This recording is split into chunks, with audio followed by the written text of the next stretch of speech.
L'asse cuore-cervello, come dialogano il nostro cuore e il nostro cervello. Io sono il dottor Placentino Filippo, cardiologo e aritmologo, e oggi cercherò di rispondere a una delle domande più affascinanti della medicina, cioè come dialogano il nostro cuore e il nostro cervello. Lo farò su base scientifica, citando soprattutto una delle pubblicazioni più recenti di un gruppo tutto italiano dell'Università di Pisa sulla prestigiosa rivista internazionale Nature Reviews Cardiology.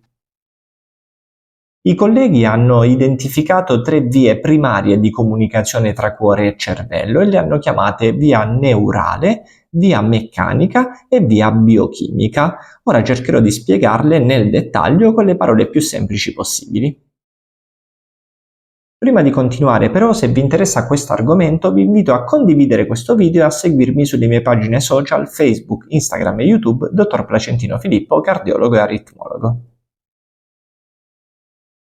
Ma torniamo alle 3 vie identificate. La prima via è la via neurale. Questa via connette alcune zone del nostro cervello al sistema nervoso autonomo, soprattutto cardiaco. Il sistema nervoso autonomo cardiaco è quello che governa in particolare la pressione arteriosa e la frequenza cardiaca, ma in generale a livello sistemico di tutto il nostro corpo regola anche la temperatura, il bilancio idroelettrolitico, la sudorazione.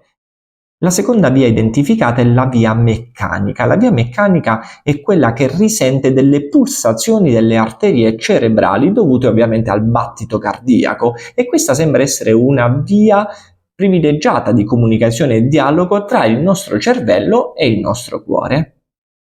La terza via identificata è la via biochimica. Forse questa è quella più affascinante in assoluto, perché riguarda proprio gli ormoni o le biomolecole che possono essere prodotte sia da cuore che da cervello e che vengono inviate all'altro organo come messaggero, come se fosse un'email o un messaggio. Queste molecole vengono appunto trasferite e l'organo che riceve l'informazione può a sua volta rispondere con un altro ormone o una biomolecola in modo da far sapere la risposta all'altro organo. Tutto ciò è davvero affascinante. Ovviamente questo si tratta di uno studio innovativo e pionieristico, ma sono sicuro che ulteriori risultati non tarderanno ad arrivare. Nel frattempo vi invito a condividere questo video se vi è piaciuto l'argomento e a seguirmi sui miei canali social Facebook, Instagram e YouTube, Dottor Placentino Filippo, cardiologo e aritmologo. Grazie e buona salute a tutti!